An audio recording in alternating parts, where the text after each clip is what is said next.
La comparaison entre l'Afghanistan et l'Irak comporte de nombreuses limites, mais elle comporte aussi de nombreuses similitudes et j'aimerais qu'on les mette en exergue, ces convergences.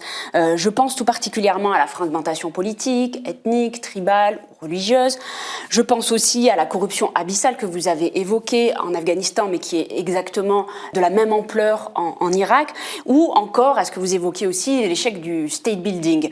Quelles sont pour vous les convergences les plus saillantes à vos yeux entre l'Afghanistan et l'Irak? Alors, pour moi, le point commun, c'est les Américains. Après, les structures sociales, religieuses, ethniques sont très différentes dans les deux pays. Par contre, on a les effets d'une même politique. Alors, on va deux, trois exemples. L'invasion de l'Irak et de l'Afghanistan, les invasions se sont faites sans véritable programme politique. Il n'y a pas d'anticipation. Bon, ça, c'est un premier point. Un deuxième point, c'est la mise en place d'élites dans les deux pays qui ne sont pas des élites pro-démocrates du tout, ou qui seront intéressées par la démocratie. Donc, ce qui se met en place dans les deux pays, sur des modalités très différentes, on est d'accord, mais ce n'est pas un système qui va forcément amener à une construction de la démocratie, et notamment parce que dans les deux cas, les États-Unis ont une perception des pays qui est d'abord une perception identitaire. En Irak, ils vont effectivement construire, ce que vous disiez tout à l'heure, tout à fait à raison, ils vont construire l'opposition sunnite, chiite, kurde, qui pouvait exister, mais qui n'était pas politiquement aussi déterminante que ça. Et en Afghanistan, ils vont avoir un jeu vraiment d'ethnicisation. Donc ça, c'est le deuxième point commun. Et le troisième point commun, je dirais, c'est la façon de sortir des conflits. En Afghanistan, c'est très clair. Obama prend la décision de retrait en juin 2011 et le retrait va pour l'essentiel s'effectuer d'ici 2014.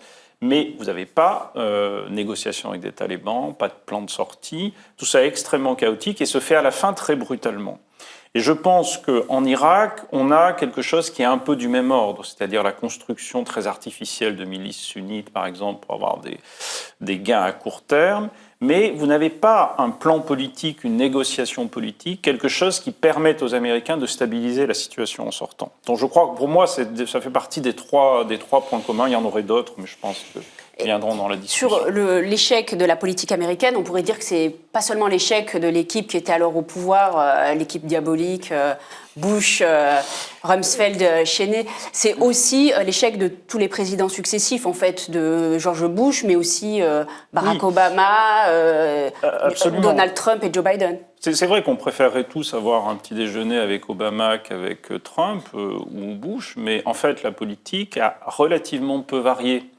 Enfin, je veux dire, les éléments de continuité sont extrêmement forts. Sur l'Afghanistan, sur l'Irak, je crois que je vais vous laisser intervenir, mais sur l'Afghanistan, la décision d'Obama de retrait en 2011, elle a été poursuivie à peu près sur les mêmes lignes. Alors, il y a une plus grande brutalité, puis il y a une certaine incompétence de l'administration Trump, mais essentiellement, Biden va continuer sur la même liste et va complètement rater sa sortie à la fin. Donc, on voit que, oui, pour l'essentiel, on a plus des éléments de continuité. Si on veut vraiment revenir à la base du problème, c'est qu'avant le 11 septembre, les États-Unis avaient déjà amorcé leur bascule sur l'Asie. Et le 11 septembre, c'est un événement qui va redéfinir toutes les priorités de l'administration américaine, en tout cas du premier mandat Bush. Mais dès les années, à la fin des années 90, le thème dominant dans les élites américaines, c'est notre problème, il est asiatique, il est chinois. Finalement, le Moyen-Orient, il faut sortir, c'est trop compliqué.